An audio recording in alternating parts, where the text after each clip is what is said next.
and we're recording right now. Ooh, fantastic. So, guys, Nick and Taylor, you get to hear this all over again. And viewing on Facebook. All right. This is number 2. Let's go.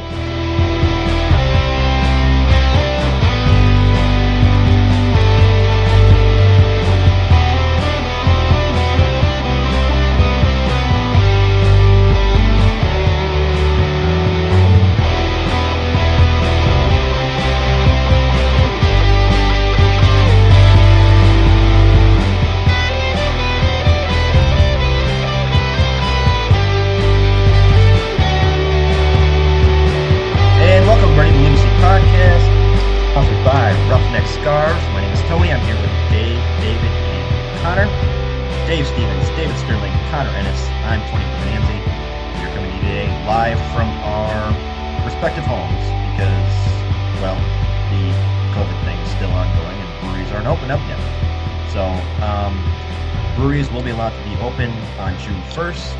That is the rule from our Governor Timmy. But it will be open on their patios and limited to 50 people. And you have to make a reservation. So we'll see how that goes on June 1st. I don't care. Salons are opening back up on June 1st. I can finally get a freaking haircut. And get rid of this mop I have. I didn't know that. I'm excited now. I want to get a haircut. Yeah, my hair's starting to feather on the sides. It's not. Yeah, I've already made my appointment June 5th, so I'm good to go. I've got my I've got my hat on and my hair all matted down, so it wouldn't look too bad. But yeah, I've gone. I'm now well over 2 months without a haircut, and I can't remember the last time I did that. I mean, maybe when I was in grade school, but I just it's not as bad as I thought. But boy, am I ready to! And I actually looked at. Our friends over in Wisconsin. I just go to Great Clips usually, or that type of place, and I went and looked at the online Great Clips portal, and at least as of like Thursday morning, the wait times were like over 180 minutes at those places in Hudson, and I think I looked at New Richmond, and I said, okay, I'm just gonna stick with my local place here when they do open up.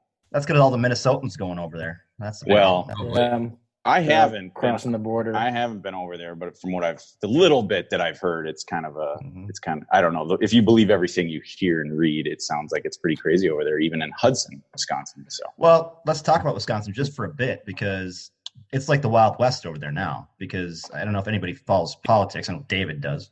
But basically their Supreme Court overruled the governor's stay-at-home order.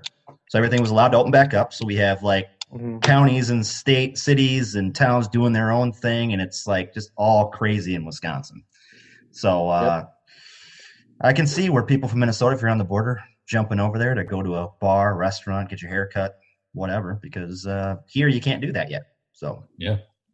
Of course, we are drinking local beers and alcoholic beverages, right, David? Yes, right. So, David, what do you have? All right, so I have whiskey from Tattersall, and that is some good straight rye whiskey. It's 50%, 100 proof. It's light. I on our first take, I said it was a little scotchy tasting.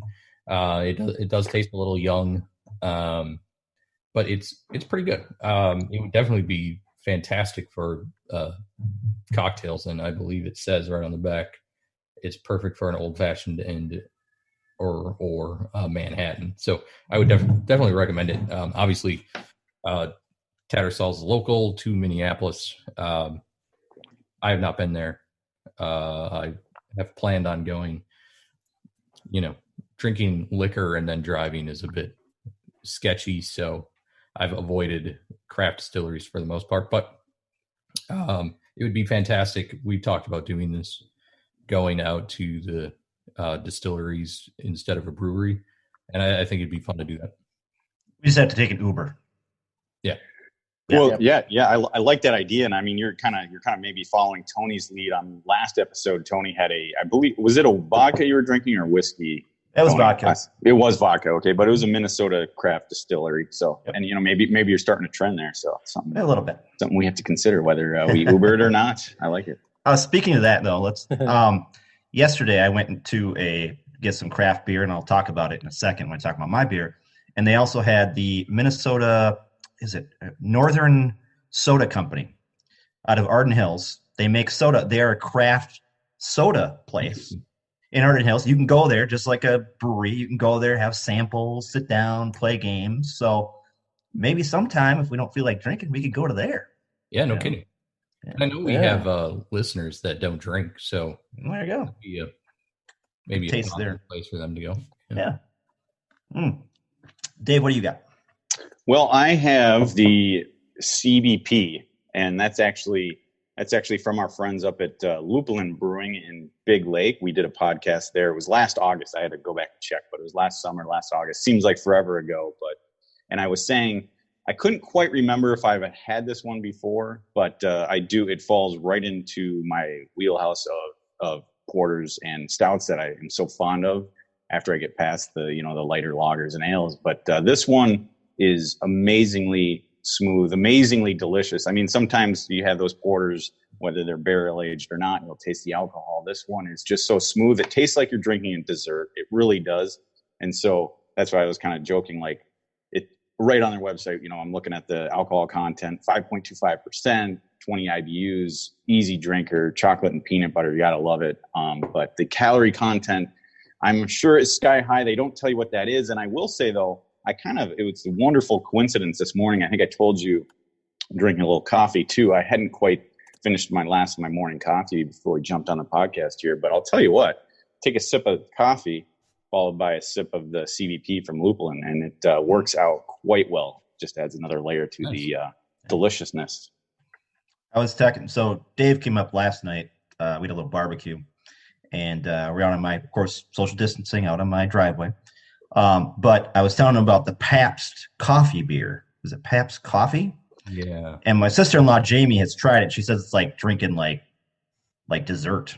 It's crazy. So I was thinking I should buy that sometime, and Dave could try it since he's a big coffee, beer, dark guy. So absolutely, yeah. That'd be right up your alley. Yeah, absolutely. Yeah. The only problem here, especially as we record this at noon, it's they even tell you it's impossible to have only one, and they're not sorry about that. So we'll see how this goes.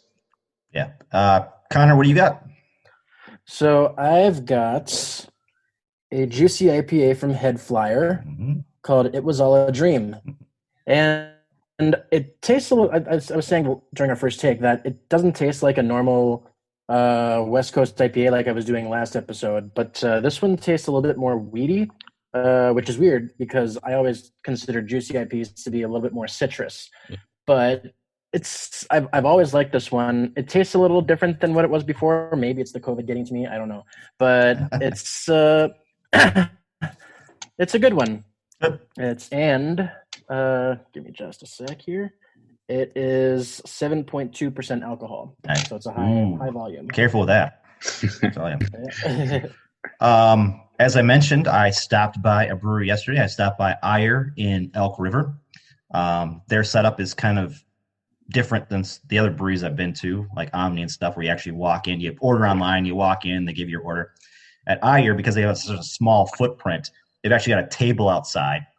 You pull up, they've got their phone number out there, you call them, they come out, drop it off on the table for you, check your ID, and then you're on your way.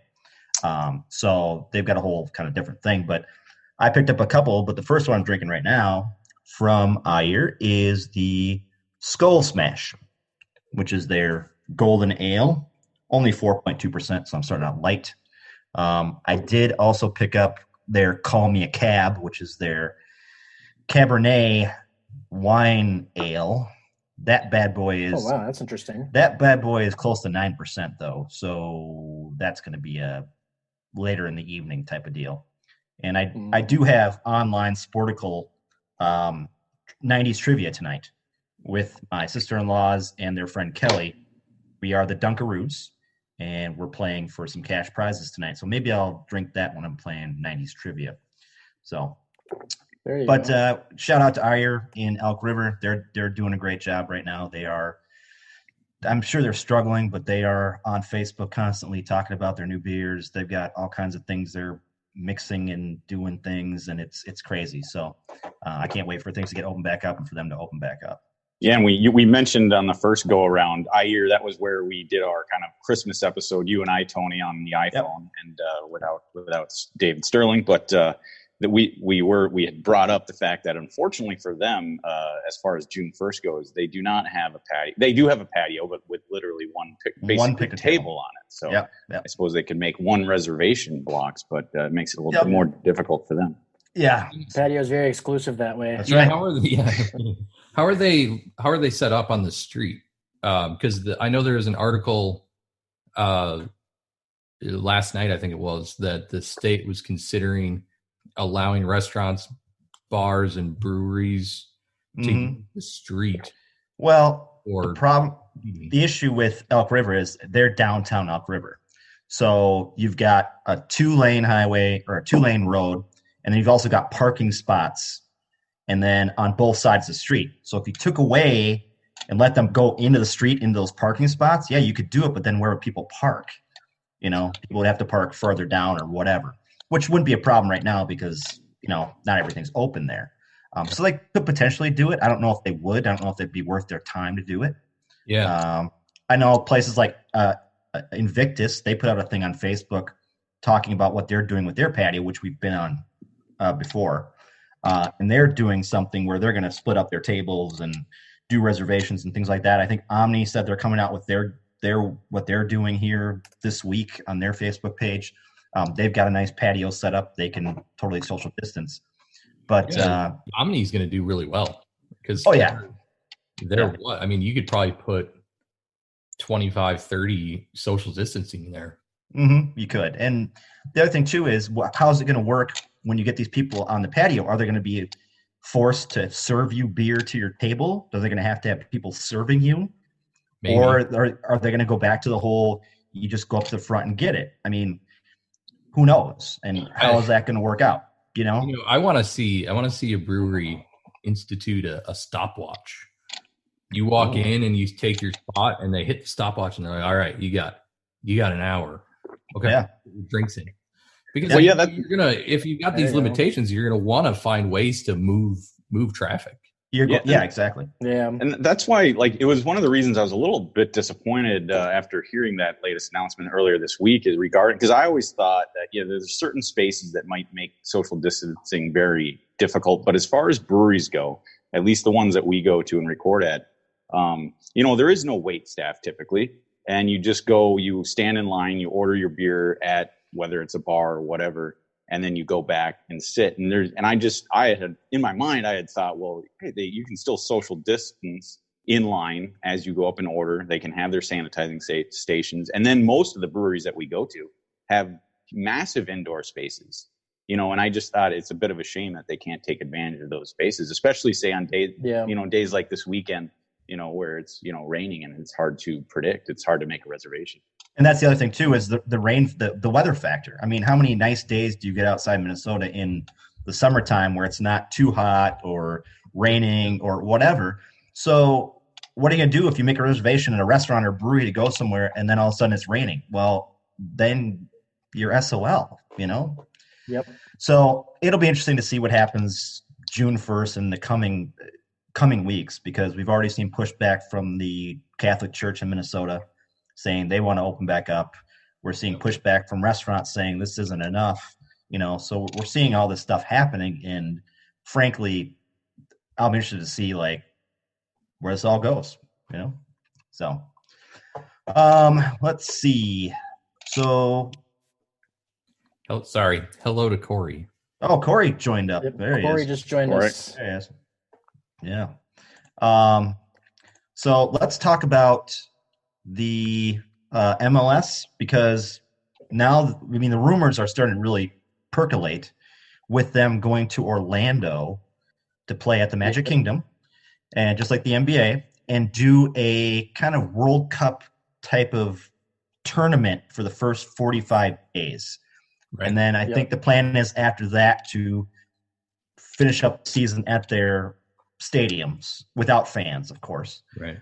So guys, I don't know how I know how looks on paper, how it's going to work on paper. I just don't know how it's going to look in terms of a tournament and what happens. Is it going to be, are these games going to count against the season? Are they not going to count? The winner. That is a little weird. Yeah, that is a little weird, considering you have a World Cup kind of layout for your tournament, and then you're going to play the rest of your season, but it's really hard to blend those two together. So I'm just wondering if they're going to do maybe, since I'm wondering if maybe they have a thought where if they do this tournament, it'd be more like a U.S. Open Cup type for a tournament for a CCL spot, and then play the rest of the season, and then do the MLS Cup, the Supporter Shield, all that stuff. And that's what I saw. I don't think even MLS knows yet, and obviously this has got to be agreed upon by both sides, Players Association, everything. But I have seen several things that say, yes, you're right. They're going to have like a World Cup style tournament where they take the 26 teams, dividing them into six groups, with the top two, advancing into the knockout stage, just like a knockout stage bracket, just like the World Cup. Now, and then also I agree with you, Connor, is that, the winner of that tournament, they have to, put a carrot out there. They have to make it worthwhile. Otherwise you just won't have the motivation. And I think whether it's a Champions League berth, that's probably the most likely scenario. But I've also seen that the pool play games, that the first round games, would actually count towards the regular season standings, as far as the MLS goes. Would count the points? Yes, you would count the points. Okay. In your 5 games that you'd play leading up to the knockout stage, those 5 games would count in the standings, MLS standings as they sit now. And then again, this has not been decided yet, but then again, once the tournament's over after a month and a half, 45 days, then they would resume a shortened season. I think I've seen 18 games, and it would be very conference heavy, and then to finish off the regular season that way. So you'd have a little bit of a blend. So that tournament would count towards regular season standings, not the knockout game. So obviously not all the teams would advance. Therefore, those games couldn't count in the standings, but the pool play games, those would count. And then, so that was going to be my next question. Yeah, you'd incorporate kind of the tournament into the regular season. And I mean, I think that's just a way, you want to have, you want these games to mean something, because you could have teams that say, well, I don't see the benefit of being in a Champions League tournament. Obviously, I don't think the Loons would ever think that way, but there might be teams out there that have been through it recently and don't want to do it again, things like that. So there has to be other motivation other than, say, that Champions League berth. So I think that's how they could do it, if they make these games count. Yeah, I mean, I think first, I don't think MLS ever knows what it's doing until it really happens. But second, I think, you have to somehow incorporate season points into the tournament, because if they don't, I don't even think most team. I mean, I don't think any team would truly feel a Champions League spot is enough incentive to do it. I really even with our front office, who's very gung-ho on having made that League Cup or whatever the hell it was called, and advancing into the US Open Cup. I just don't think, if that's your incentive, I just don't think it's going to happen. They have to somehow incorporate points, and I think I'd almost think that the pools will end up being representative of the games that we missed. Okay. So they can kind of make it feel like what they're doing is making up for the missed games. I think one of the big things, though, that they have to discuss is the elephant in the room is the money. I mean, teams are going to have to refund all these tickets. And then you're going to have to start talking about profit sharing when it comes to the money made from the games. They're going to have to literally televise every game. Yeah, of course. And they're going to have to find a way to break up that money. I mean, I don't know if our CBA has stuff in it regarding that. I mean, I know Major League Baseball does. I don't know if MLS does, but if it does, then they've got to deal with the players agreeing to whatever that situation is. I think they have a huge can of worms that's going to be open at some point. Yep. Well, and you have to very little time to figure it out. You have to look at their regional broadcast rights too. I mean, we have FSN up here, so is FSN going to carry all the games the Loons are playing, or is ESPN or some other big network going to jump in and carry all those games? How are they going to work that out? Because the regional sports networks want to get they're paying for this. I mean, they're paying the league to do this stuff. So they are saying, hey, we need games. We need to advertise on these games. Give us something. So it'll be interesting to see how they work that out. My other question with doing it in Disney World, though, is Tommy Chacon, is he tall enough to ride the rides at Disney World? Because he's 5'5". I'm going to think ride most of them. Yeah, I think he can't. Yeah. And I feel bad for him. And I think they have to open the park for the players, right? They've got to have something. Yeah, they do. Yeah. They do. Then they will. They're going to have some off time. The way that's got to go. And that's I mean, I think that's one of the sticking points from the player standpoint is just the fact that the training for this term, you got to get back into shape. That would have to start soon. It would have to start in the next couple of weeks as we get into June. And I think best case scenario for that tournament as of right now is starting, say, around July 3rd. So, and then what that means is that then the tournament's going to take a month to play. So what you're looking at is you're basically quarantined in that. Now, granted, it's a nice maybe area to be there, but you're kind of essentially stuck in that area for 10 weeks, 2.5 months, maybe 2 months. Mm-hmm. And, that's it's uncomfortable for anybody to be in that situation. And, players would have questions like, well, can their families be there? And how would that work? So it's just, I know from my standpoint from traveling, and that's one of the sticking points is the quarantine. It makes it very difficult now. So. And my other question too about Disney World is if MLS is going to go there and the NBA is going to go there, how's that going to work out? Because you're not going to be able to allow the MLS people and the NBA people to, be around each other. You'd have to somehow split up the Magic Kingdoms into a way that they were in one part and MLS was in another part. And, I get why they're looking at Disney World to do it because it's a great space to do it and they have everything they need right there. But there's still a lot of unknowns right now. So just looking at a couple details is basically just to kind of say what I thought. So at the end of the tournament, the hope then would be they would return to their home markets and then assuming play out games at their home stadiums, probably without any fans. And it would be like I thought it would be only intra-conference opponents. And then they would end the season. And it would be obviously an abbreviated season. They'd end it with what they're talking about now, or the latest, if nothing's been agreed to, with an 18-team playoff. So a bigger field. And also the other thing, the groups. If we're going to talk about details real quick, the groups would be you'd have Seattle. That you'd have two groups of Western Conference teams. Seattle would be one of the top seeds because, of course, they won the MLS Cup. And then I think the other would be LAFC as the Supporter Shield winners. And then in the Eastern Conference, you'd have Orlando because they're hosting the tournament essentially, and then the Toronto FC as the Eastern Conference champions. So, wouldn't be NYCFC for winning the Eastern Conference. I'd like to point out that it's fantastic that Atlanta doesn't get special treatment. Yeah. I mean, they get to go obviously, but they're not going to get any special seating. Yeah. No, they got enough of that for the U.S. Open Cup last year. That's right. So, yeah, I'm sure there'll be plenty of them complaining about Orlando getting the special seating. Mm-hmm. Yeah, no, poor Atlanta fans. Yeah. So, like we've talked about here, everything's kind of up in the air, but there is potentially a plan moving forward to get us back into soccer. Let's talk about soccer that's ongoing now, guys. The Bundesliga opened up. Was it last weekend? They started their games back up again. Yeah. And so they've been playing. They're playing this weekend again. We have seen the stands filled with people's pictures that they paid $20 for to be there. I think our biggest thing that we talked about this week after those first rounds of games was that the stadium experience seems very empty because they're not piping in any noise into it.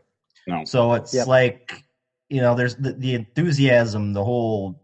I mean, we were never going to have that without fans in the stands, but there's ways they could kind of make it seem that way. So my hope is when MLS comes back, they'll do something to the effect of, getting some crowd noise or whatever.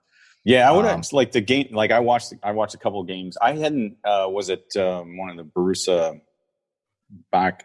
I guess the games that I watched, I didn't notice the pictures because I know a couple of teams that said they were going to have cutouts and fans can pay to be in the stands, have their cutout be in the stands. I didn't actually see that, but yeah, what I do agree. And then any noise that they did pipe in, you'd hear some music, maybe as the players came out or at halftime or end of the game, and it just the sound quality is kind of terrible. So it does give it kind of a weird feeling. Now it's great watching these games just to see some live, meaningful competitive soccer going on. But yeah, it is awkward. One thing, and I don't know how pumping crowd noise into the stadium would work. Quite frankly, it might not work. But one thing I know Major League Baseball has talked about, and one thing I would like to see when MLS comes is it's fine if you don't pump it into the stadium. I think the players would like that extra maybe energy, but I'm not sure it would work so well. But one thing that you could do is you could pump the background noise, fan noises, just random noises into the broadcast of the games. Yeah. And I think that would make the experience for the viewer, at home watching it on TV significantly better, just to have a little bit. Like you're not fooling anybody with the empty stands. I know there's even been some talk, I think it was in Major League Baseball, is having regardless of how they do it, virtual reality or whatever, actually, like if they were panning the stands, you'd actually see simulated crowds in the stands, and they'd have the simulated, crowd noise into the broadcast. I think that could work, and I think it would make the viewer experience that much better. Sure. Obviously, it's not going to. By the way, sidebar. There is, as we record right now, there is actually a Bundesliga game going on right now. I'm watching. At halftime, Bayern Munich is currently beating Eintracht Frankfurt 2-0. Frankfurt at halftime. Sorry, Frankfurt has not looked sharp coming out of the gate here, and actually Frankfurt, and I think I brought it up last podcast. Frankfurt is just not doing well this season at all. In fact, they went into the forced break of the coronavirus kind of slipping. They had lost. It was like 5-6. It was something bad. And they kind of needed a break, but coming out of the break, they're not doing so well. That being said, they've had to play Bayern, and they played Borussia Maibach last weekend, I think it was. So top teams that they're having to play, but yeah, they're not looking too good. So. Isn't Frankfurt Johnny's team? It is. It is. Yeah, we got to get Johnny in there. Explains why he's not even attempting to join us today. No, he doesn't want to. Well, he's watching Frankfurt lose.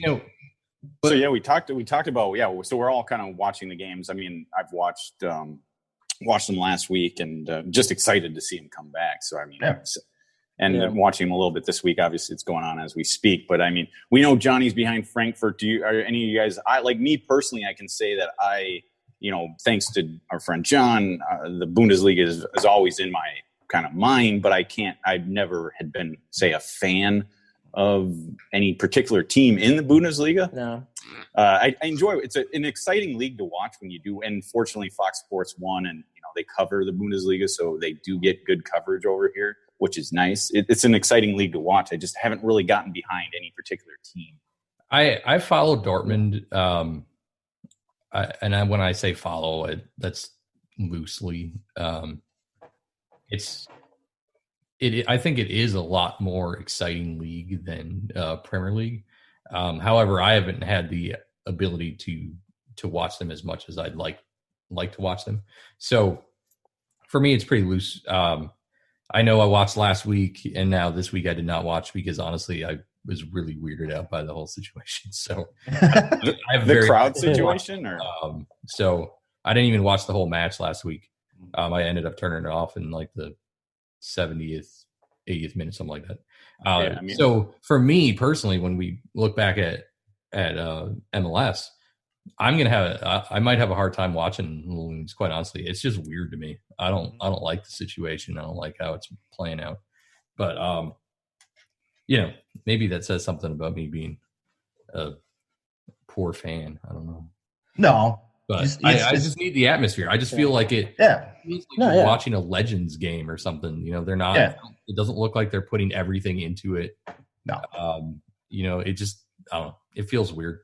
Yeah, I don't know. I mean, last weekend I was starving to watch. I mean, I think I mentioned I've been watching Korean baseball, not live at 1:30 in the morning, but I'll watch the broadcast. ESPN does a great job of broadcasting remotely, and just starving for live sports. So when the Bundesliga came back last week, and I was extremely excited. And I think, I only wish I was could really get behind a team. I don't know that that's going to happen in such a short time.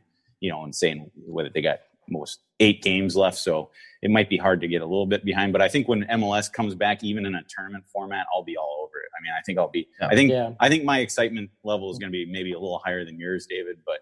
And I know it's going to be weird, but I think just a team like the Loons that I can get behind it, I'm looking forward to it. I'm just a pessimist anyway, so I immediately go negative for everything. So sure, a little bit. My favorite Bundesliga team is Juventus. Oh, that's right. That's Serie A. Sorry, that's Serie A. Yeah. Which they are potentially coming back, along with France. They're coming back. I think Spain's coming back. England. They're all coming back online. In Europe. So it's going to take a little time. Like has the EPL, have they even started training? Because you do see it in these games. I don't know, the matchups haven't been great, but there's these teams, you can tell they aren't sharp. They aren't at top form, obviously. And so I think the EPL saw that. And I think I saw something that, whether maybe it was some of the players being a bit vocal, but a lot of them seem to think they need 6 to 7 weeks of training before they can get back into competitive games. So it could be well into July before they do start up. And I know Chelsea's training. Okay. So maybe it's limited based on, government restrictions. And England has kind of been, Boris, what's his name? Is Boris Johnson?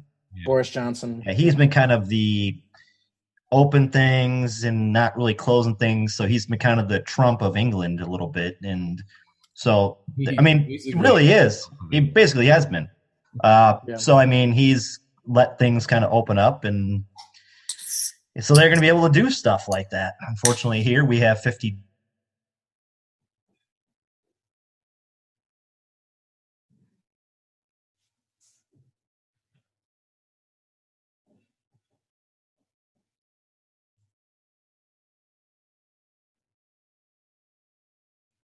Those governors kind of opening up to the idea of sports, obviously in a controlled environment, without fans, but they've been open to the idea of sports coming back. And I don't know why that is. Maybe it's pressure from outside influences, but I as a sports fan, I think it's nice to see that at least most of the governors are open to allowing sports to return. And I think as a sports fan, everybody's excited about that.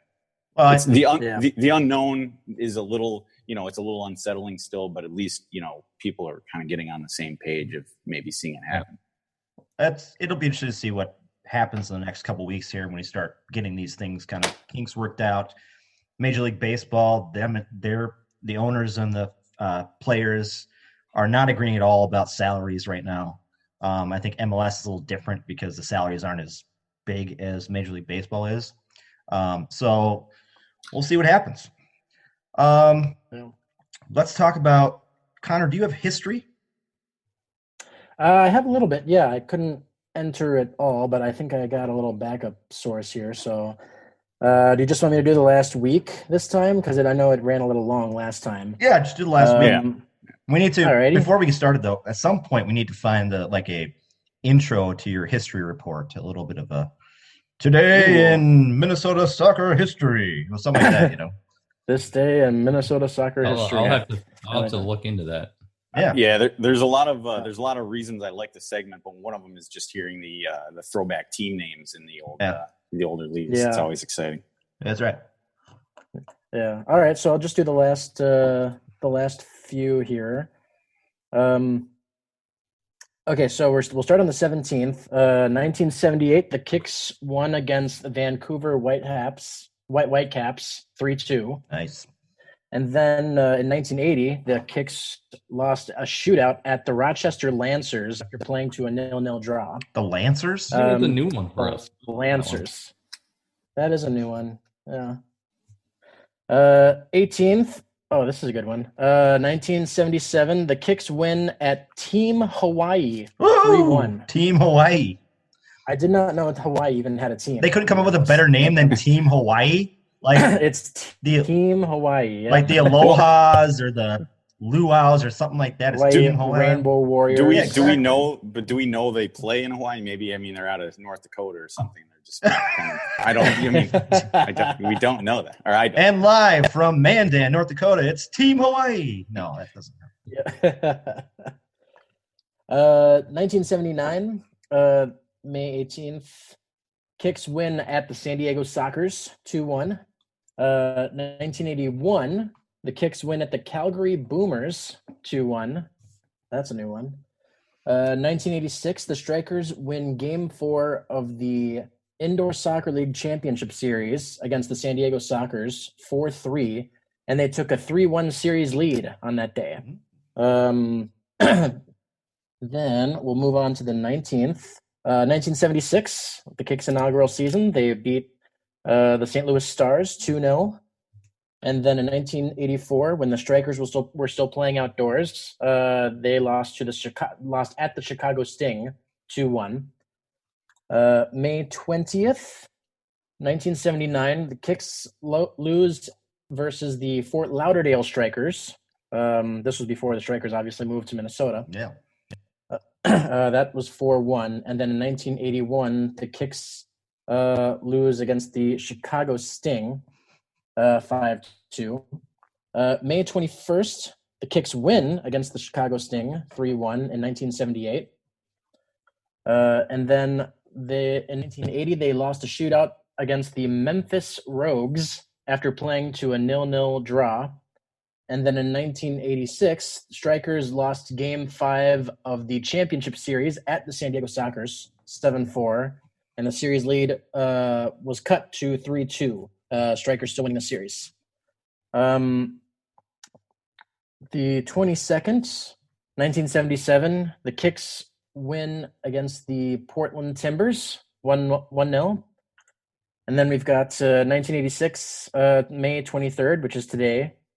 Strikers lose Game 6 of the championship series against the San Diego Sockers 6-3, and the series gets tied at 3-3. Now we're going to go to a little bit more recent. I didn't have time to get all of the Thunder stats in there, so I'm going straight to the Stars here. May, what am I doing? The 17th? Okay. May 22nd, 2010, Miami FC beats the Minnesota Stars in Fort Lauderdale. Then we've got,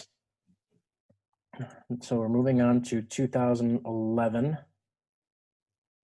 We've got May 18th, Minnesota Stars beat the Puerto Rico Islanders at the National Sports Center 2-0. Puerto Rico Islanders, huh? Wow. The Puerto Rico Islanders. It's another one of those, poorly thought out names. Better than Team Hawaii, though, I think. Yeah. And right. I will just real quick, because I was so curious, I'm sure everybody is, that Team Hawaii, they did play out of Hawaii. They actually played in Aloha Stadium. And that's where they have the Pro Bowl now to this day. But they only played one NASL season in 77. That's because their team name sucked. Well, yes, they don't actually cite the team name. They just cite obviously the high travel costs, lower attendance. But they actually became the Tulsa Roughnecks the following year in 78. Oh, I didn't know that. So I didn't either. Oh, yeah. See, there you go. Tulsa Roughnecks. That works. Yeah. I mean, yep. And that's been a much more successful franchise. So. Team Hawaii works too, considering they're from Hawaii. Yeah, but that's just it's like a throwaway name. Yep. It's like, hey, what do you want a name to be? The Team Hawaii. We're from Hawaii. We're a team. There we go. Yeah, well, it's almost like they didn't have enough money to make a team name in the budget. They had to use all that money for travel costs across the ocean. It might have been. And the funny thing is, and I'm just looking at the Wikipedia site here, but they remain, of course, the only major professional soccer team to play in Hawaii, and they're only one of 2 professional sporting teams to play out of Hawaii. The other being, of course, the Hawaiians that played in the WFL in the 74-75 season. The Hawaiians. Oh my yes. So I don't know if that's Hawaiians. Yeah. So I don't know if that's any better. Now that you say it, Team Hawaii, that actually has a little better ring to it than the Hawaiians. Team Hawaii, but how about the Hawaii coconuts or something? Come on. It's very you rah Team Hawaii, go Hawaii. Or the Hawaii magma or something. Yeah, or the Hawaii waves. I don't know, something. Team Hawaii. There you go. It took us all of 30 seconds to come up with 3 better names. So I don't know what happened. There you go, dude. Put me in the marketing department. Surfers. You can even call them surfers. Yes. All right. The Stars, May 23rd, 2011. The Stars lose against the FC Edmonton, which I think was the Flyover Cup back in the day. Wasn't that the one I mentioned? Yep. Last. That was the Hawaii. We're getting an agreement from Corey. Yeah. Oh, there you go. Nice. And if Corey agrees, then it means it's right. All right. 2012, May 20th, Stars beat Fort Lauderdale Strikers 3-1 in Fort Lauderdale. 2013, we've got May 18th, the that's United's first season as Minnesota United. They lose against the Tampa Bay Rowdies that day, May 18th. Then we've got 2014. Was Joe Cole part of that Tampa Bay team by that point? Sorry, Joe Cole. Sorry, Chelsea reference. Joe Cole. Oh, yeah. I don't know. Okay. That's a good question. I can't remember when he played for them. Okay. I didn't know he played for the Tampa Bay Rowdies. Yeah. Huh. I always liked him when he played for England. We've got May 19th. Minnesota United beat the Fort Lauderdale Strikers 3-1 in 2014. 2015, we've got May 16th. United beat the Indy 11 3-1. And that's 2015 in Indianapolis. And then May 23rd, 2015, Minnesota United beat the Jacksonville Armada 3-2. I don't know if Jacksonville had any more teams. 2016, we've got United went to the Indy 11 and lost 4-2. And now we're moving into the MLS season in 2017. And just before you get there, just for David's benefit, Joe Cole played with the Rowdies in 2016 through 2018. Good job, Corey. But not in the 2013 season that I think Connor brought up. So I gotcha. That's cool. May 21st, 2017, United lost against the LA Galaxy 2-1. I was at that game. Were you guys at that game? I might have been. I don't know. And Ramirez scored against the Galaxy. I went to a couple games with you, David, at the TCF Bank. Yeah. And I thought Dave and I went to 1 or 2 games together at TCF. Yeah, I've been to quite a few. Mm-hmm. Nice.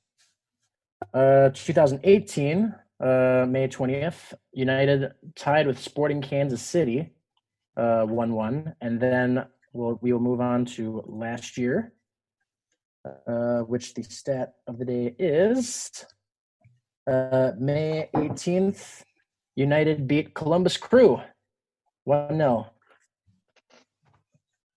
And there's your Minnesota soccer history for the day. That's right. Awesome. Let's keep on the soccer talk. We had a little discussion on the text messaging about uniforms. Now, is MLS.com, MLS.com came out with the uniform bracket. Their favorite uniform in their collection or something like that. Mm-hmm. Yeah.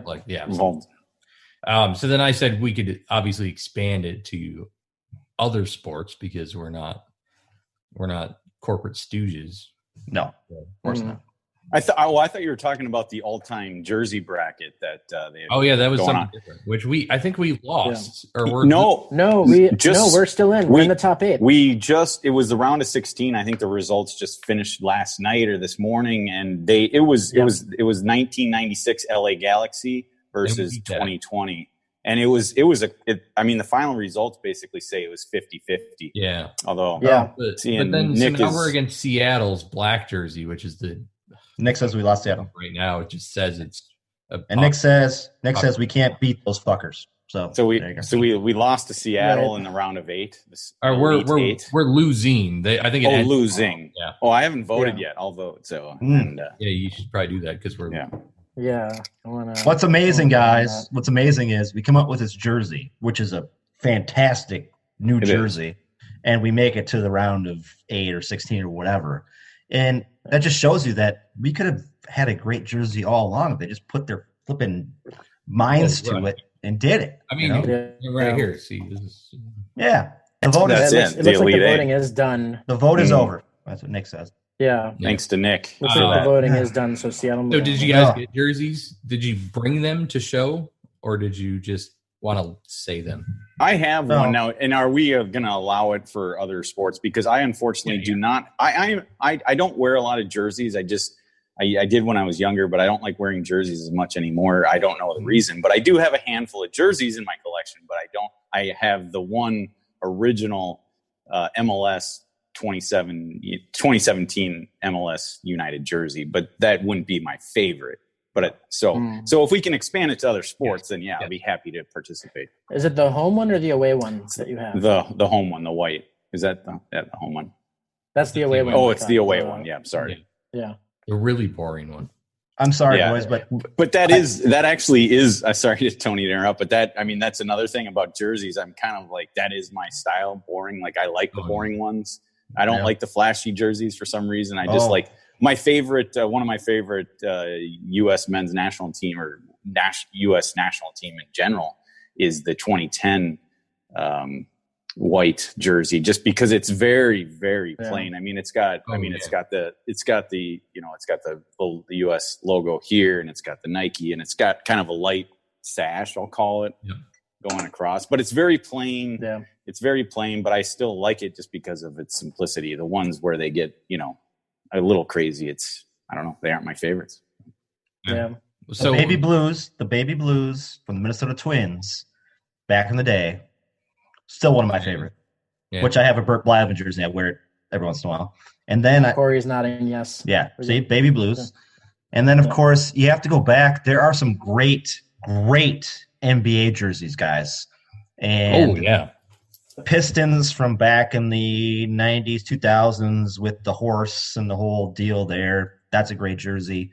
The Nuggets and the Utah Jazz had some great jerseys back in the day. I think Utah had one with the mountains on the front. They were all just classic jerseys. And the Timberwolves, too, had some great jerseys back in the 90s and early 2000s. Yeah, I didn't even think about that. Yeah. I should have collected that one for mine. I have an authentic Charlotte Hornets Larry Johnson jersey. Oh, yes. The blue with the stripes. Mm-hmm. Mm-hmm. And I should have totally grabbed that one. Wow.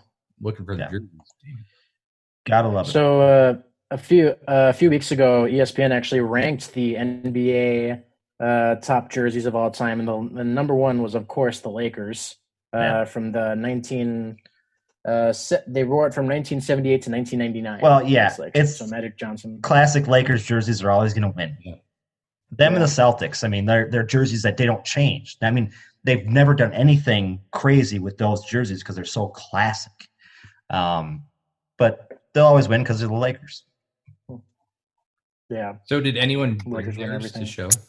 I did bring one. And I mentioned how I like simple jerseys, and like Tony, if you're talking about a Twins jersey, my favorite was like the I don't know, the throwback 65 jerseys, off white kind of, that they used to wear on Sundays, like, because that's a simpler jersey. The blue, although it works, I think, there was a lot of light blue jerseys in that era. I think the Twins jersey does work, but again, and I'm going purely off my collection. So, I have a United jersey, I have a U.S. men's national team jersey, I have a Gophers football jersey, but I don't have many. The one that I like the most, and I brought it with us here just so I could show it, is it's not even a United States jersey. It's a jersey I picked up in Ireland, and I wear it about once a year. It's the Irish Irish rugby jersey, national team jersey from, I think, circa 2008 or something like that, 2008.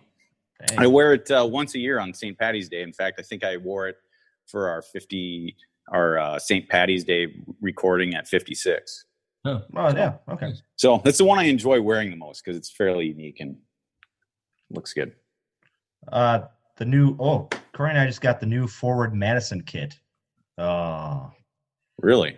Yeah. I almost wore. Yeah, it's sweet. It's a pretty sweet. They're sweet, yes, but I think I have an issue with Forward Madison because they jumped to Chicago. I almost wore my Forward Madison T-shirt today that I picked up when we went there last year in May. So here's what kills me. Here's what kills me, guys. So you guys go out to do the podcast at Forward Madison. My 11-year-old at the time gets kidney stones, so I can't go.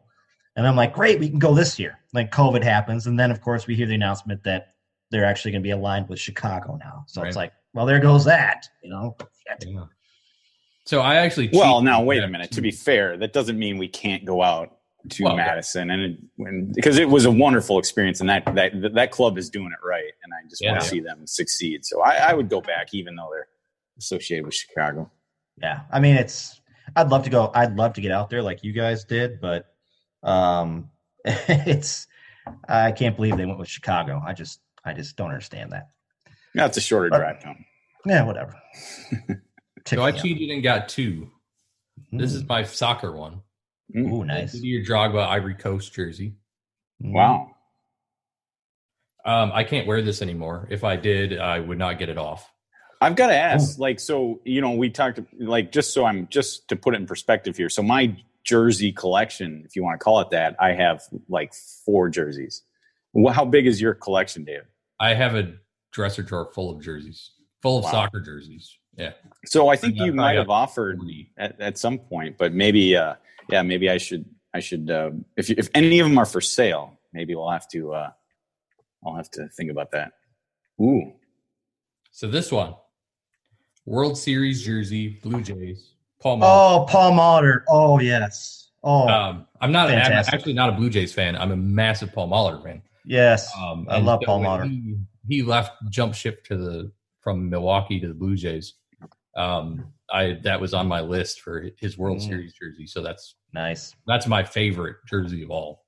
Paul Molitor. I'm actually pretty pissed because I don't wear it that often, and it gets stuck in a plastic tub, and somehow there's a rust stain on the sleeve. How'd that happen? Not really sure how that happened.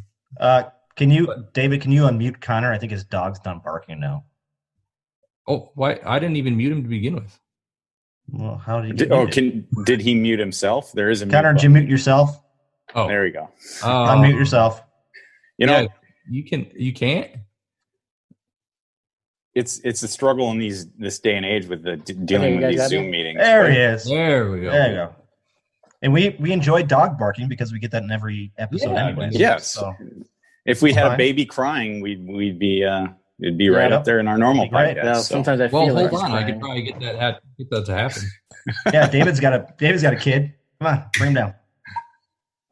Yeah, I'm actually wearing my favorite one. It's the United Training Pride jersey that they got. Nice. That's a nice jersey. Over there, I love this one. But yeah, I grew up collecting jerseys of all kinds. Like I have an old college basketball one from when I went to Winona State, and I have a few Wild jerseys. I have a bunch of soccer jerseys, a bunch of football jerseys, mostly Packer. We've got, we've got I think my favorite one of all time is probably the one I'm wearing, but I've got an old one that has a special place in my heart. I have an old 90s Manchester United jersey for David Beckham. It's an away jersey. It's the dark navy blue away jersey that was sponsored by Sharp Digital, and it's it holds a special place in my heart. So it's Nice. it's a cool one. Nice. All right, so Corey, you have taken your time out of the day to join us. So you obviously probably don't have one on hand because we didn't tell anybody else. But what is your top jersey? So my top jersey, and I actually don't own it, is the 2006 Arsenal kit. The current color, the maroon 02. Oh yeah, I remember that one. Kit from their last season at Highbury. Yeah. Okay. Cool. That's like the full-on maroon one, not like the sleeves are white, right? Correct. Yeah. And it's got kind of like the if I'm just looking it up real quick, it's kind of like the rugby jersey that I showed. It's got the Oxygen logo right on front. Yeah. O2. Yeah. Oh yeah. So soccer jersey. That's and then I'm like Dave. I'm a big fan of the 65 off-white Twins. Killebrew jersey as well. Yeah. Yeah, I was happy to see they brought those back, and they still wear those, Tony. Right? The off-color, the off-white 65 throwback. Oh yeah, they would still wear those, and they're fantastic. Nick is itching to show his. Oh, what is it? Yeah, okay, Nick, show it. Yeah, this is so Reading is my team in England, and this is it's actually my only current kit that I have family or extended family over there, and they always come to visit and always bring something Reading related. And I got a kit last year from he's not my brother-in-law, but I just call him that. And but if I'm going to go with any other jerseys, always the Brewers throwback pinstripes. Oh, those are good. Yeah, I like those. Such a great Sterling approves. Yeah. I'm not a big Brewers fan, but I like some of their jerseys. They're good. And to completely derail, the fact that they brought back the original logo permanently this season, I think is the reason why COVID happened, because every baseball fan on the planet loved that MB logo. And every Brewer fan has always wanted it back. And the very season they bring it back, we don't have a season. Right. Yeah. Much like the wing kit. The wing kit, man. The wing kit comes on. Everybody's excited about it, and then we lose the season. Bullshit. So we do have one more MLS thing to talk about. That's the development league. Oh, that's right. Yes, development league. Sure. Since USSF strangely decided to do away with the development academy. Yeah, what the hell is that? You would think, country our size, with the amount of players we have available, the federation would want to somehow develop soccer. That would seem like an obvious thing, but whatever reason they decided to do away with it. And maybe this story is why they did, I suppose. That's what I was going to bring up. Maybe they knew this was coming. Yeah, MLS decided to pick up basically I think it was all of the DA teams. Yep. And move them into a development academy league. So there's 95 teams. And so we have two in Minnesota. 2 Minnesota. Shattuck, St. Mary's, and what's the one? Is it? Well, the Loons, of course, but it would be MNUFC. What is the Loons the second one? I don't even. Yeah. Their youth. Yeah? Okay. You'd be part of their youth academy. At least one pod. But we got Shattuck, St. Mary's, which is good. Yeah, and Shattuck is obviously like creme de la creme mostly. And I actually know someone whose son plays for Shattuck, which is pretty cool. But so it's an interesting setup. There's a lot of criticism about it because it's not big enough. And how are you going to get all these teams to be able to play each other when there's 500 miles between some of them? Yeah. But I think personally, I look at it from perspective of we've done such a shitty job at developing soccer in this country that I guess it can't hurt.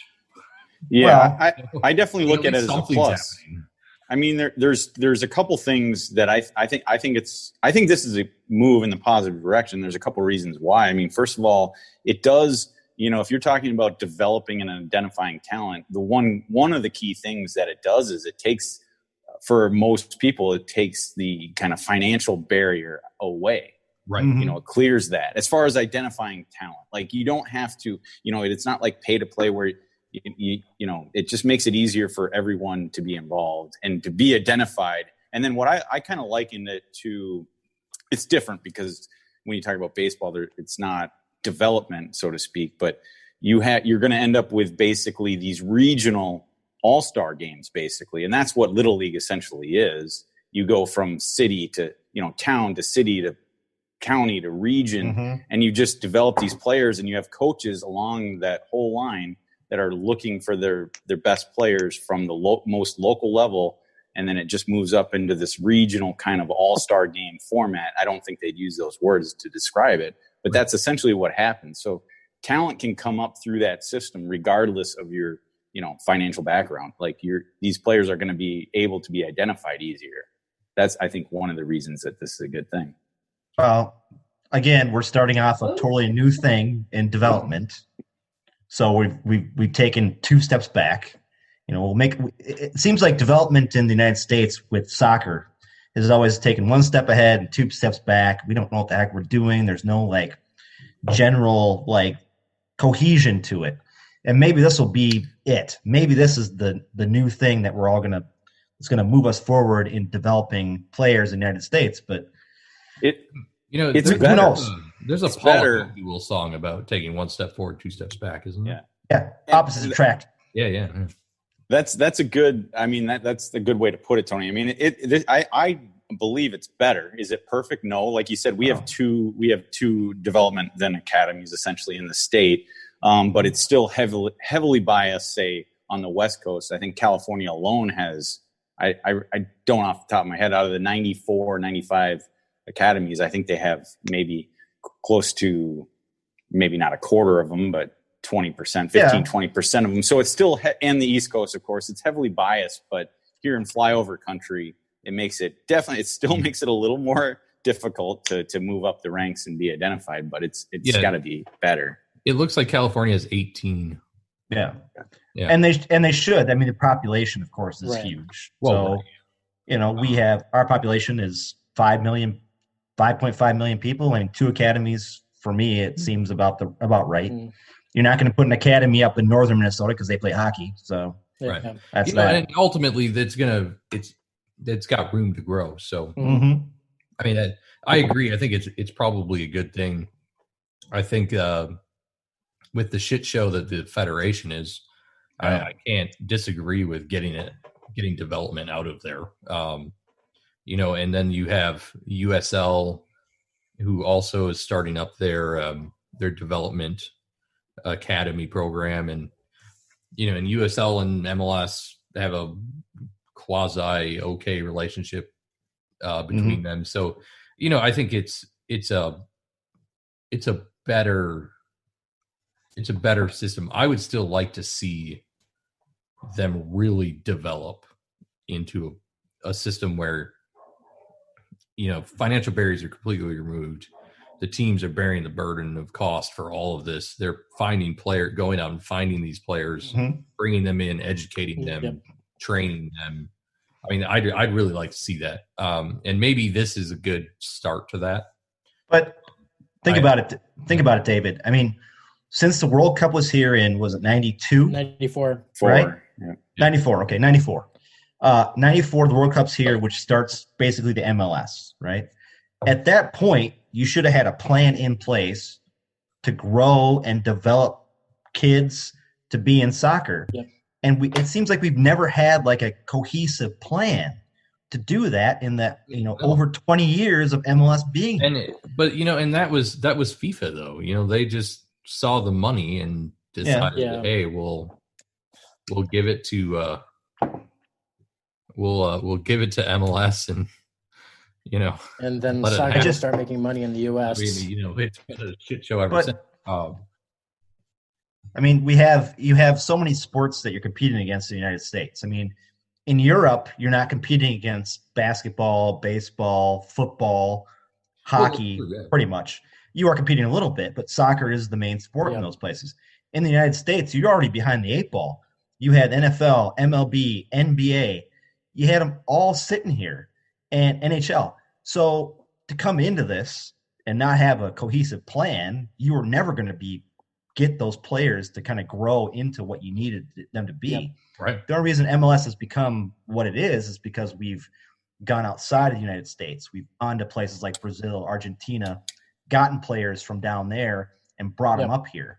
We need to be having our own guys here. We need to get some talent from the United States. And it's not like we don't have them. We have them. I know Dallas's academy is usually pretty good with their homegrown programs down there. And, you have those couple clubs around the country that are making headway, but we're still nothing compared to like the academy that Sir Alex Ferguson had at Manchester United. And I think, obviously you're both right. I agree with both of you, but that needs to change. Soccer right now, when the World Cup came in '94, they wanted soccer to make money and not so much worry about the development. Right. Yeah. Exactly. I just think, it's hard to say. Like, I wonder, like, when the U.S. Soccer Development Academy closed, they didn't cite, we're going to be moving on to this better and improved system. They kind of basically cited the,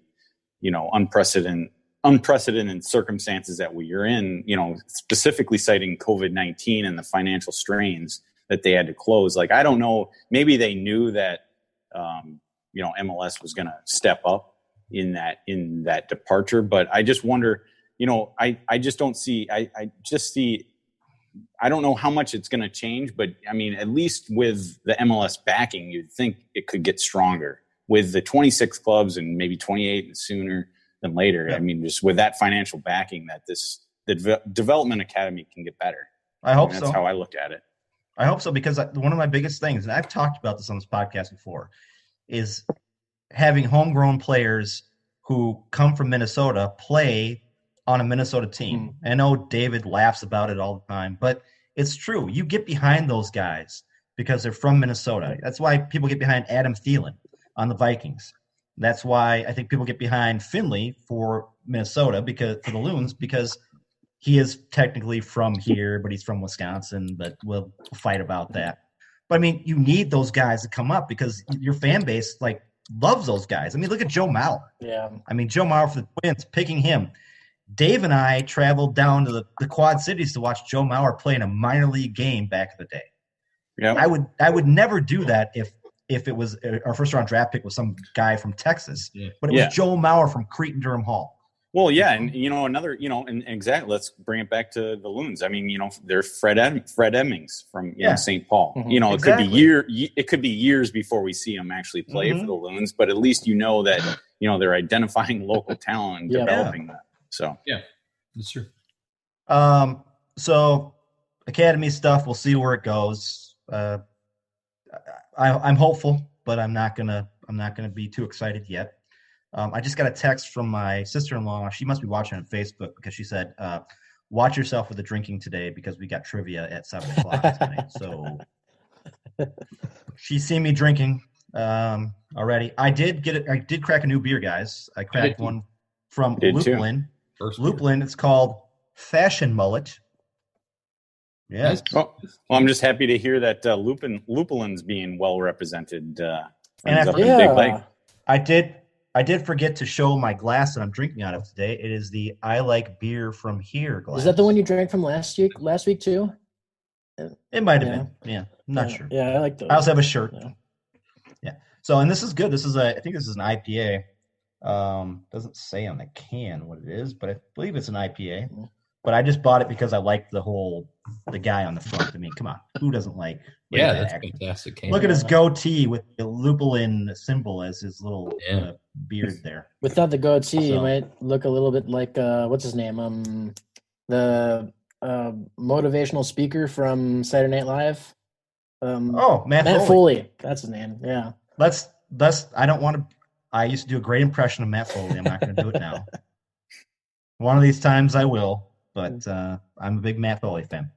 But it's a great beer though. I mean, Lupulin, great beers. So we've got on the podcast today, we've had Ayer, we've had Lupulin, we've got some tater salt. Tater salt.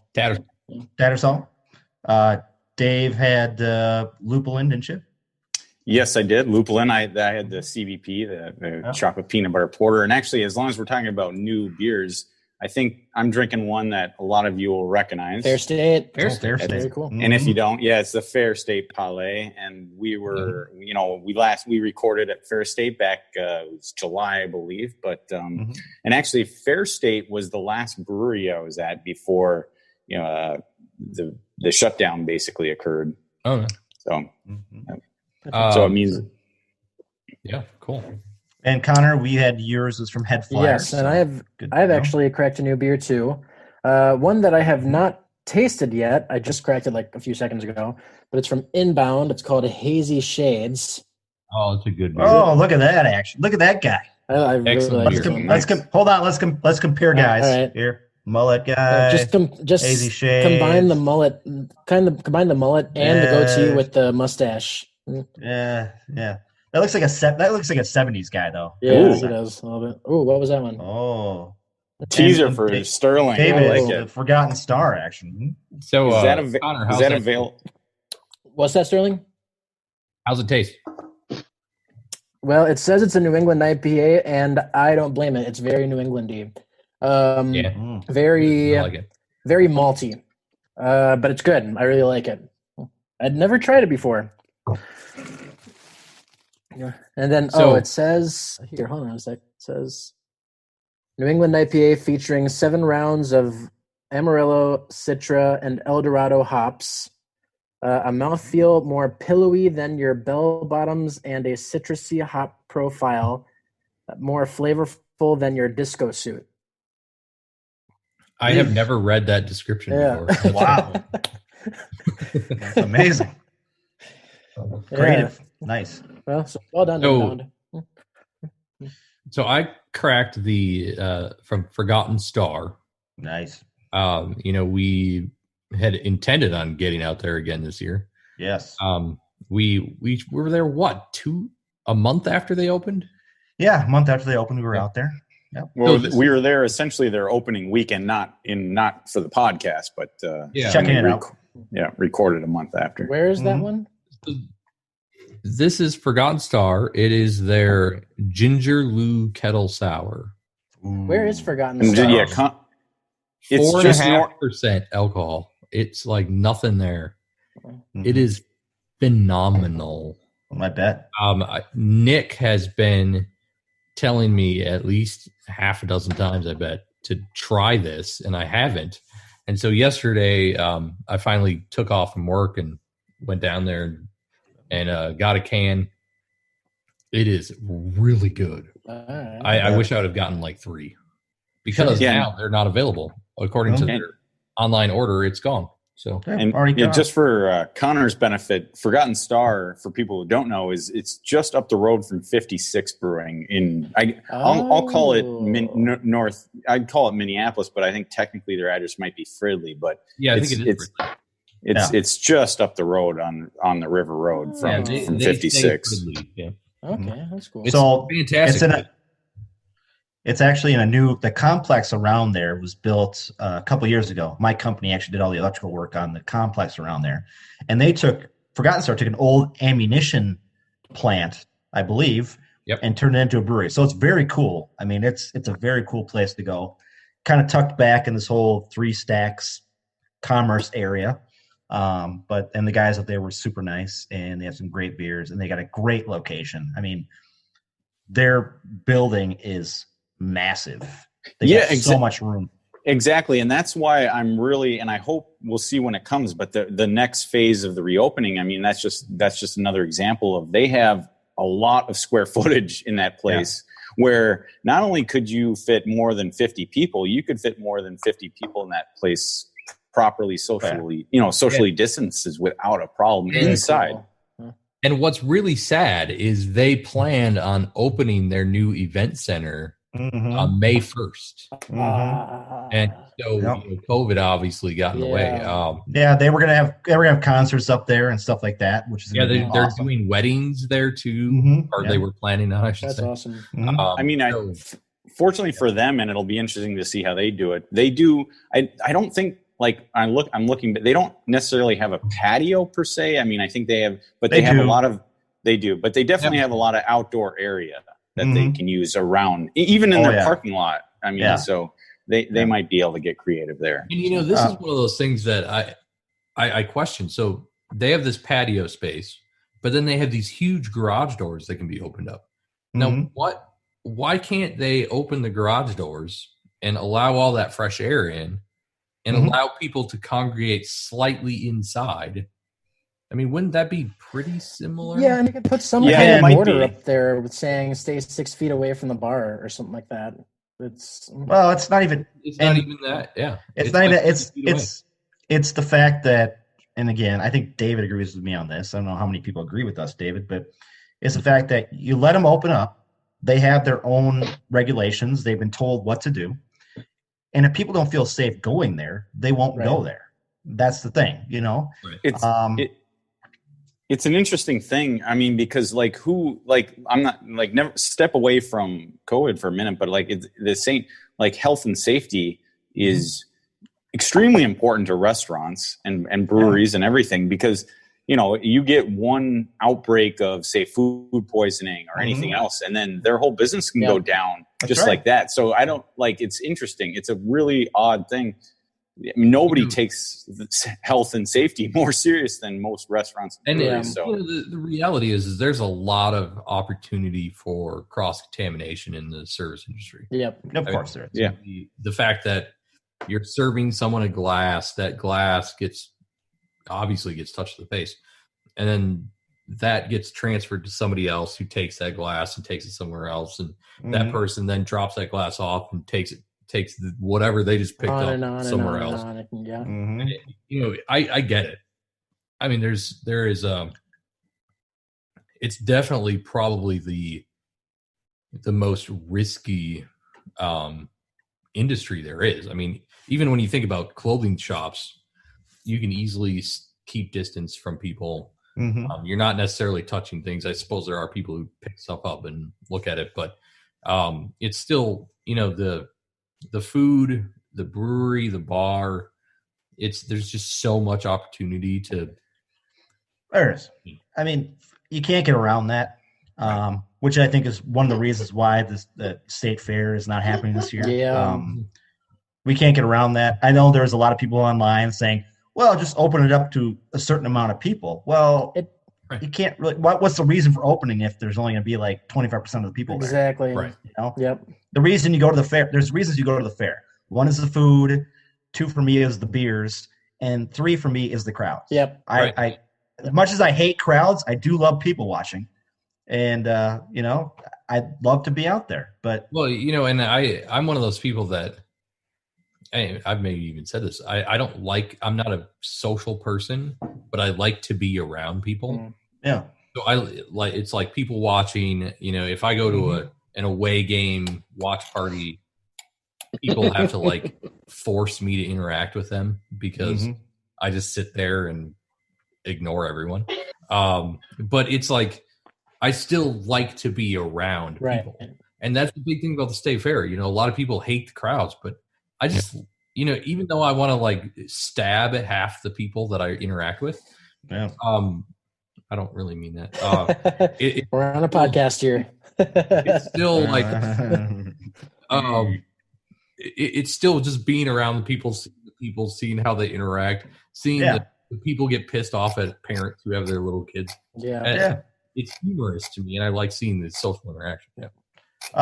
Before we get into our funny story for the day, I do want to say that a couple of us on this podcast, myself, David, and Dave, we're supposed to be in New Ulm today for our friend John Drewski's wedding. So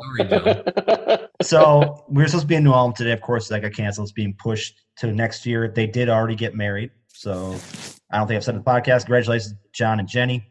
They did a small ceremony. But we were also supposed to be down in New Ulm, partying it up at the Best Western, and then going to, I think, the event center they were doing. Partying up at the Best Western. Yeah, that's what we're doing. Like the thing. Well, it sounds funny. It sounds funny. It does. But it does funny. But if you've been down there for Oktoberfest, like me and Nels have, it's a fun time. And I have too. I've been down there. I was just going to say it's a nice facility. It's a nice place. And Johnny was getting Shell's beer for the reception. So I was excited. Me and Nels were very excited about that, having Shell's beer. Not your regular wedding reception beer. Usually you get like Bud Light or Miller Lite or Golden Light. No, he was getting Shell's, which I was very excited about. So again, COVID strikes again. We are missing an event that would have been fantastic, but we'll do it again next year. It'll be great. John and Jenny are moving on, with their lives, and they're already married and they're having a great time. They biked like 40 miles yesterday. Wow. 40 miles. I don't even. Yeah, Red Wing. I don't. Yeah, Red Wing. Yeah, it was nuts. I was like, God, I wouldn't do that. No way. Red Wing from where? But, where did they go from? They went to. It was from their house to Red Wing. So no. I think they drove. They drove down somewhere. Oh, did they? Okay. Yeah, they went Red Wing to towards the river somewhere. We're butchering it, but John's gonna be so pissed that none of us know what he actually told us. Well, it was late. I don't remember. Yeah, I was drinking last night again. Right. Yeah, join the club. Yeah, exactly. So we do have one funny story today, and I think a lot of people already heard about it, but we're going to bring it up because it is a classic. Wait, before you do before you do that really quick, I do want to give a shout out to Nick on this podcast. He's listening right now. He won our giveaway last podcast. Right. Yeah. So congratulations, Nick. He was the recipient of a $50 gift card to the lab. Spend it wisely, my friend. It already? What's that? Has he used it already? You're on mute. So you can talk. No, he's muted. Wait, you are muted. He's muted. Yeah. No, you muted yourself. Yeah. Well, and again, Nick, congratulations. When we get this podcast up and running at a brewery at some point, you're welcome to come out, join us on the podcast, be our guest. We'll buy you a beer or three, and talk with us about whatever you want to. And if you want to know what that's like, just ask Corey. Yeah, Corey's numerous. Corey's been. I've been on once. Oh, one. Yeah, Corey. Maybe twice. Corey just pops up wherever we're at. We're like, oh, we're gonna be here. Oh, there's Corey. Holy shit, what's he doing here? Nick said, "Can I do accents and impressions?" Sure, you can. I'd say absolutely. Join the club. I would say no. Oh, I've seen them. Yikes. Are they bad? No. Well, Nick, can you do an impression based on "So I Married an Axe Murderer"? Oh, I was kind of wondering. I was wondering if that was kind of a shout out to this. Doesn't happen very often, but when Tony gets into his like old timey announcer guy impression, usually would occur at the end of podcasts after a few beers. But I just wonder if that was a classic. Old timey guy. Yeah, I got more than that. I mean, it's ridiculous. But so congratulations, Nick. We'll get together sometime in person and drink some beers, talk about soccer. Yeah. So this story here, guys, everybody knows about it. It comes out of the South Korean football soccer league. South Korea club FC Seoul apologizes as sex dolls appear in the stands.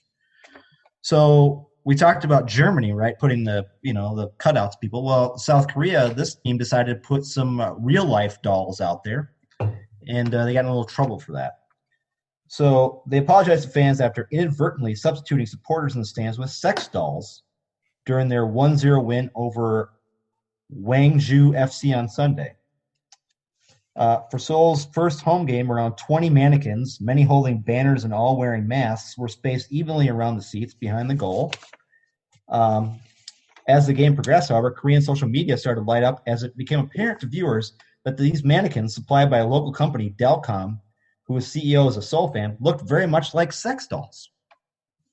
Seoul said there had been a misunderstanding with the supplier and had been told the dolls were not for adult use. We'd like to apologize to fans, the club said in a statement released on social media. We're very sorry about supporting mannequins that were placed during the game on May 17th. These mannequins may have been made to look and feel like real humans, but they are not for sexual use, as confirmed by the manufacturer from the beginning. Yeah. It's an unfortunate. Of course, the manufacturer's homepage is currently offline. Really? So Okay. Wow. Yeah. And just as a follow-up to the story, I don't know if you have it in there, but FC Seoul was actually fined $82,000 equivalent dollars for that, which was which is a record for that particular league. Yeah. So they didn't take it lightly.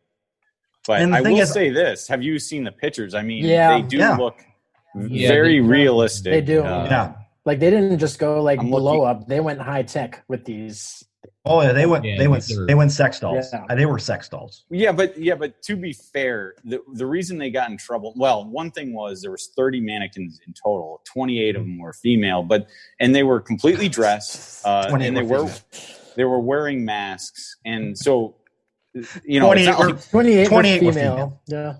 That might have shot it out. I mean, the distribution is a little unfair, but they were fully closed. It's not like they ran into trouble because I think they did, obviously the website that supplied them probably wanted to do some promotional shots and pictures. And I think what got them into trouble is they left. I mean, some of them were wearing like hair braids and hair bands that come up, and they clearly had I don't read Korean, but they had their website information and links to that particular website on it. Yeah. So otherwise, I mean, the intention was good. It just went south because of that.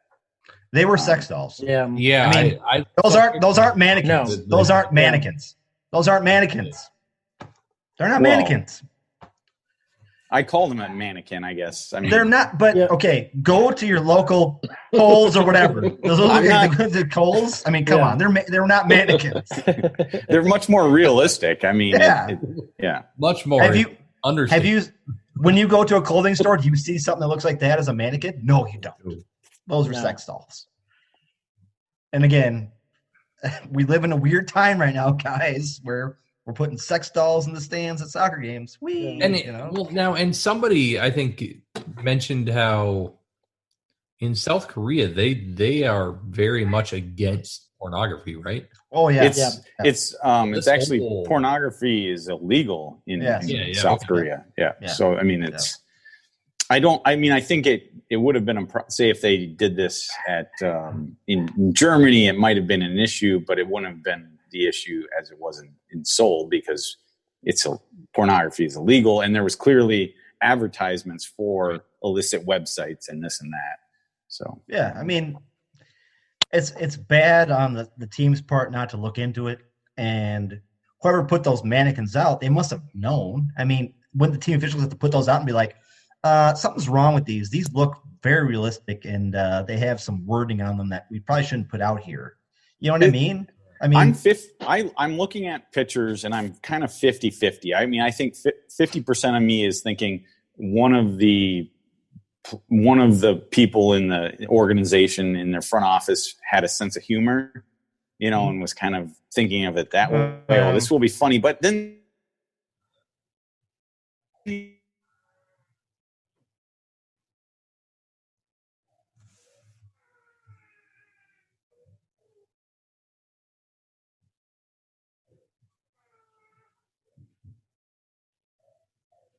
And I don't know. I think part of me also thinks that they were trying to do something to make the environment in their supporter section a little more realistic. So I'm 50-50. I'm like, okay. What? So women who are sex dolls are more realistic for their supporter section? I don't understand. But it's only Tony. I don't get that. They're wearing jerseys. They're wearing like coats and stuff. Okay. All right. Hold on a second. You wouldn't know it was a sex doll. I guess that's what I'm saying. That's hold on. Well, they're in our supporter section at Allianz Field. Do you see a ratio of 28-2 women to men in our supporter section? 28-2. Well, 28-2. Yeah. Yeah. No, do you see that? But no. So how is that realistic? It's not realistic at all. No, I just think somebody knew what they were doing, and oh yeah, and they got called out on it, and they paid a fine, and that's that. But I mean, now the fine seems a bit inappropriate. I mean, I guess all I'm saying is if you look at the pictures that are available online, if for people who I'm sure everybody's seen it, but if they haven't, you can look at it online.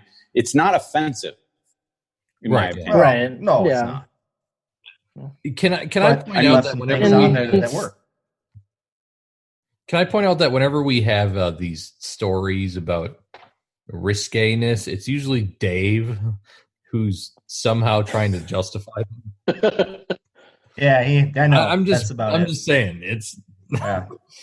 Well, remember when we had the story back at Blue Wolf about the guy who died? He was working and he died with a sex worker, a French engineer, and Dave was trying to justify. Well, you go on these work things and you have some off time. Okay, and I have to now. Once you teed that up, I have to set it up. I'm not justifying it for personal reasons. I'm just trying to look at it. I'm trying to be the outside perspective. It's totally professional, right? It's professional reasons. I understand why FC Seoul was fined $82,000. Especially in that country, but I'm just saying there must have been some people in that organization that said, "Oh, this might be." Maybe they were looking at it funny. I don't know how serious they were taking it, but well, I also think they got paid a lot of money. I think there's some money involved in that too.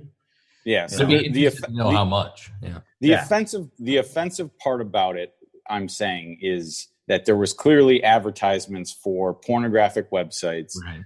That people saw, which is illegal in South Korea. So I respect that. I'm just saying, if you were a fan, if the MLS did this, they wouldn't do this. But if they did it, I don't think you'd have as much people offended because, again, I want to say mannequins, and I'm going to use that word. These mannequins were fully dressed, wearing jerseys, wearing pants. Right. You wouldn't if you didn't know anything about sex dolls, and I don't, but if you didn't, you wouldn't necessarily come to that conclusion. Well, that's what I'm saying. Again, it's somebody who's trying to make some money. I have a feeling that what was paid by this company was more than the $82,000 that the fine was. I'm sure it was in the couple $100,000, to do this. They got some free advertising out of the deal. I'm not free, but they got some advertising out of the deal, and it is what it is. But it's the world we live in right now. Oh, Connor, what did Corey just get? I know Corey's opening something. Oh, it looks pink. Oh, there it is. Oh, is it the jersey? Pink. Oh, it's a Forward Madison jersey. Oh, Forward Madison sweatshirt. Look at that action. Wow. Look at that. Very nice. There you go. That looks very warm. No, it does. And as far as Forward Madison concerned, are we still now? Who knows how the 2020 season is going to shake out? But they're still affiliated with Minnesota United for the rest of this year. Did that change basically when they made that announcement? I think that changed. I'm pretty sure it's not happening this year, is it? They changed back 2 or 3 months ago. It happened. So I think it was they only had Minnesota only had a 1-year deal with them. That was that. I think there's some sort of partial. Mm-hmm. Yeah, we can still Corey's shaking players his there, head no to something. I think Nick had a good response. Here you go, Corey. There you go. So the official affiliate is with Chicago Fire. Mm-hmm. However, we still have a loose affiliation with them, so we can send a player here and there down to Madison. Okay. All right. So we still have somewhat of an affiliation with them, but not an official affiliation. All right. So basically what that says is we need to find a new affiliate. Yeah. Somewhere. Yeah. Well, I know we said in a previous episode, we were talking about the Des Moines Menace, right? Being an affiliate. Yeah, they potentially could be if they can get their stadium. And now with COVID, of course, that's been thrown way in the back. But they were planning on building a new stadium in Des Moines to move up in the USL League. I think to move up another tier, and that would be think there were talks they were going to be our affiliate in Des Moines, which makes sense. But I've always said that Rochester, Minnesota, could do the exact same thing. Yeah. They have a stadium down there. They could have a team at right now. And you have the Mayo Clinic down there. They could fund it. I mean, that'd be great. Yeah. What would keep us from using what Corey's wearing? That Minneapolis team. City SC. Yeah. Because I think their league is not high enough, I believe, or they can't. Their NPSL, it's non-pro. Yeah, we talked about this. They're amateur. We talked about this before, David. I think it was because they're not pro, you can't technically use them. They'd have to jump up. I have terrible memory. Level. We could use Duluth FC, though. I know we talked about heading up there for a game one of these days. Yeah, we could use Duluth FC, but I think Rochester would be the best case scenario. So there's also been talks around the club that they're going to start a Loons 2 type team like most of the other MLS teams have. Where would that be, though? The original thought is they would play in Blaine. What? But since they've reconfigured the stadium, I don't think that's a possibility anymore. Dude, I would totally go to games in Blaine. Me too. Oh, man. Yeah. Totally be there. But, I mean, again, it's with COVID, with the whole thing going on, we're kind of up in the air. Those things are kind of pushed off to the wayside until things get back to normal. But we need a team to be affiliated with around here again, because I think we sent how many players did we send last year to Madison? Quite a few. We had the goalie. Like 4 or 5 at least. Our goalie was out there. We had a couple other guys out there. Toy was out there. Down there for a while. One of the things Carter Manley. Yep. Dunladi. Did we send Dunladi down there? Yep, Dunladi played. Yeah. Okay. Yeah. Yeah. I think it was seven total, but we left 2 there for the whole season. So no, Carter Manley went down there. Wyatt Ohmsberg went down there. They were there the whole year. Yeah. Colin Martin played for a bit. I think the biggest disappointment for me was that the fact that Ford Madison, not disappointment for them, but for us, Dane St. Clair spent some time there, but he didn't play a whole lot because Ford Madison had a couple other good goalies. Yeah, I mean, that they wanted to put out there. I don't know why when they saw that Madison had Sylvester, I'm not sure why our FO sent him down there, because that was too logical. There was really no reason to send him down there in the first place with the goalie they had. Mm-hmm. Yeah. And then I think there were frustrations on both sides of players being pulled like the day of a game to come back up to sit on the bench up here, and then us not having any technical control over the team was an issue. Yeah, that was the technical control, Nick. You're right. There was some problems with that about who would play and who wouldn't play and pulling guys back, and because they were kind of their own team, we really didn't have a say about what was going on down there. So it makes sense to get our own team, like Corey was saying, a Loons 2 team, and be able to look over that team and say, okay, these guys are coming up, these guys are not, all that type of stuff. So we'll see what happens. I'm cautiously optimistic that something will happen in the next year or 2. Totally. I cracked my 3rd beer, guys, because it's Saturday and I'll give it a rat's ass. But this is a Minnesota Gold Light. This is from 3rd Street Brewing up in near St. Cloud.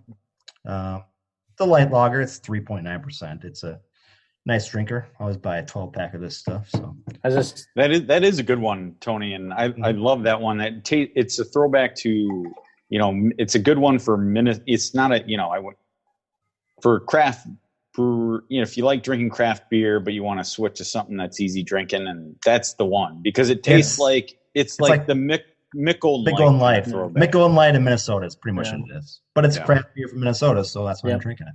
Yeah. Has it started raining cats and dogs up by you guys yet? It's gotten considerably darker outside. Yeah, so I should take a look here. Yes, it is. It just started in the last few minutes. It is coming down. NOAA weather radar right now. I'll take a look. Well, yeah, Tony's in his basement, so he wouldn't know. I am looking out the window, and it is pouring rain. I'm in Plymouth, Minnesota. Oh, okay. But, It's coming this way, guys. I don't know if you guys can see that, but no, you can't probably. Oh can't. yeah, it's coming in. Nope, now I can see it. It's coming this way. I don't see anything. Yeah, it's coming this way, which is good because I need more rain for my grass. Yeah. And I guess I should another shout out to Lupulin. For the record, you can't just drink one CBP because it's that delicious. Jesus. Of course, I've had two, or I'm having two, I should say. Yeah. Before we get out of here, guys, is there anything else you want to talk about? Yeah. I did see a new article pop up on the Bundesliga here that Shaka Hislop says that since Mario Götze is leaving Borussia Dortmund could leave on a free transfer from Borussia Dortmund, that he may just go to MLS this year. Ooh. So that's wow. Mario Götze on the MLS, that'd be kind of cool. I'll put Minnesota on the very bottom of that list. Yeah. Well, didn't he score the game winner in the couple years ago? Last World Cup, not the previous, but 2014. Yeah, 2014. The Brazil one. Yeah. It'd be nice. Yeah. Well, of course it would be, but we're not getting that guy. I mean, Minnesota and Germany are very similar in terrain and foliage and people. We have a lot of Germans here. A lot of German ancestry. Yeah. But of course, as what happens every time any European players are open to come to MLS, Minnesota's never on the list. Right. So The rumors are Chicago and NYCFC. Chicago, really? Why? Well, they just got rid of Bastian Schweinsteiger is gone now. So. Yeah, I was going to say they already had those roots, so that actually makes sense to keep that going. You know, that German connection with Chicago. I think that does make sense. Chicago is such a shit show right now. I mean, they might be fixed. It'll be interesting. I think Chicago. Yeah, they had been a shit show, but I mean, just going forward, I don't know that playing in. Losing my mind here. Playing in where are they going to play next year? Soldier Field. Yeah, that might. It'll be interesting to see. It'll be interesting to see how that goes. But going forward, I mean, they're rebranding essentially. They're trying to get it closer into the city. Yeah. So it could they could be on the up and up. We don't know. I mean, we'll find out. But I just don't. I mean, they wanted to look more like Real Salt Lake. Yeah. My opinion. I'm still pissed off about last year when we went down there for that game and they lost. It was terrible. That was a horrible game. I think our predictions for that game were all way off. There's no doubt about it. None of us predicted a 2-0 Chicago victory. Right. The Brewery was good. Fantastic Brewery. Mm-hmm. Yeah. I watched the highlights of that game, and there was not one Minnesota offensive highlight from YouTube. It was terrible. Horrible. And we had, David, Corey was there. You guys sat up in the supporters area above us, but me and Dave and our friend Nels got like front row seats in the bottom next to one of the goals there on the side. And it was cold. It was rainy. It was damp. And the Loons played like shit. Mm-hmm. And I'm like, God, this was the worst game ever. I drove all this. Flew all this way to see this bullshit. So pissed off. Yep. And we did go to a Cubs game though, which was fun. Oh, that's cool. Yeah. Brewers game, not a Cubs game. It was a Cubs. It was at Wrigley Field. I seem to remember it as a Cubs game as well. I don't know. You went to a Brewers game at the world's largest bar in Chicago. Pretty much, yeah. I will tell you this much. The Wrigley Field experience outside beforehand, that is one I'll never forget because that was awesome. That was so much fun. All the people out there hanging out, going to Wrigley Field, seeing Wrigley Field, seeing like the old, the way the stands are set up and they haven't really made any changes to it. And it was just a great experience. To be fair, they have made changes. The first game that I went to was, I think, back in 2003. I went to Wrigley Field, and then I went in 2010, and then obviously I went in 2019. They have upgraded that stadium significantly in the last 20 years. But they've left a lot of things. Not upgraded. very old. Yeah. Well, the nice thing about it is you now in 2019 or 2020, you can walk through Wrigley Field and, that's nice concessions. It's nice bathrooms. But when you're sitting out watching the game, it feels like you're watching a game 100 years ago. I mean, because it still has that same look and feel when you're sitting there watching the game. It's great. Well, think about it. We had obstructed view seats. I mean, we didn't have them ourselves, but we were sitting on the first baseline on the lower deck. There was obstructed view there because of the stands up top, the pillars they had. Mm-hmm. I mean, what stadiums have those now? Nobody has that stuff anymore. And I was impressed by the fact that I was decked out in Brewers gear, and everyone was very, very nice to me. Oh, wow. But you were behind the plate, weren't you? I was right behind the plate. Yeah. Yeah. It was good times. Yeah, the Northsiders are friendly. I mean, they love their baseball. They love having a beer or three, but they are friendly. They're definitely friendly. That's not always the case, at least in my experience over the years, going down to the South Side and the White Sox. But that's why Wrigley Field's great. It's a destination. I think even for non-baseball fans, it's a destination. You experience that, Tony, like you mentioned, sitting in Wrigleyville a couple hours before the game and then walking in.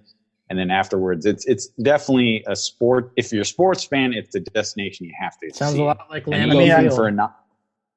Yeah, exactly. Well, that's a good one. Yeah. Well, I mean, you look at the stadiums we've been to, that I've been to, Target Field, the Metrodome, Comiskey Park, Kauffman Stadium.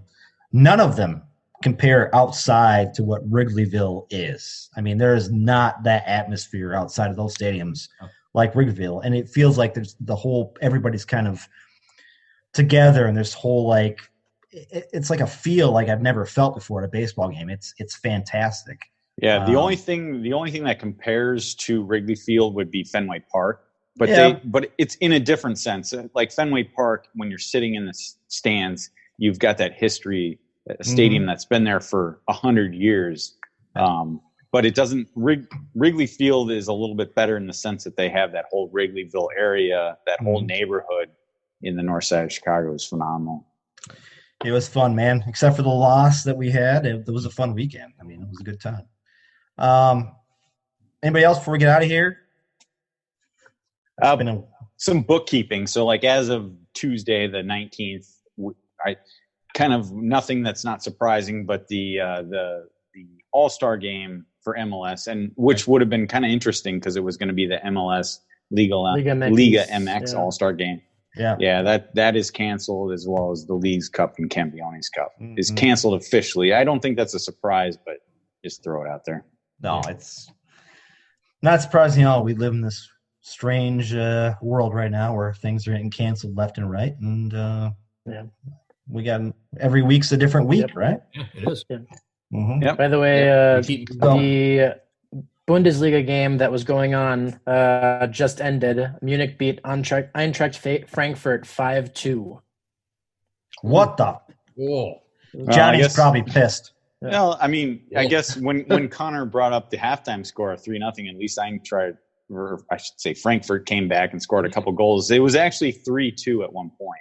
So I'm sure John was getting excited at that moment. Send Johnny a text with condolences. Sorry. They scored a goal. All right. So before we get out of here, I want to say thanks to our sponsor, Roughneck Scarves, official scarf supplier to MLS, USL, and US Soccer. Get custom scarves for your group or team at roughneckscarves.com. You tired of the same old uniforms and cookie cutter templates from Nike and Adidas? Looking for a unique, completely custom kit for your youth club, Sunday league squad, adult, or even pro team? Icarus FC can help you create the kit of your dreams at an affordable price. Let them help you design your new custom kit today at IcarusFC.com. I want to say you can find us anywhere podcasts are made, Apple, Spotify, Google. Everywhere. We are part of the BGN network. That's bgn.fm. We're part of the Minnesota Podcast Network. Is it MINN? David, help me with this one. It's Pod MN and MN Pod, I think is what it is. Yeah, so they switched it up a little bit. You can find us on there with a lot of other Minnesota podcasts that I'm sure you'd love to listen to. I know Gleaming the Geek around there, and a couple other podcasts from around the area. You can find us, again, anywhere you get a podcast, you can find the Lunacy Podcast.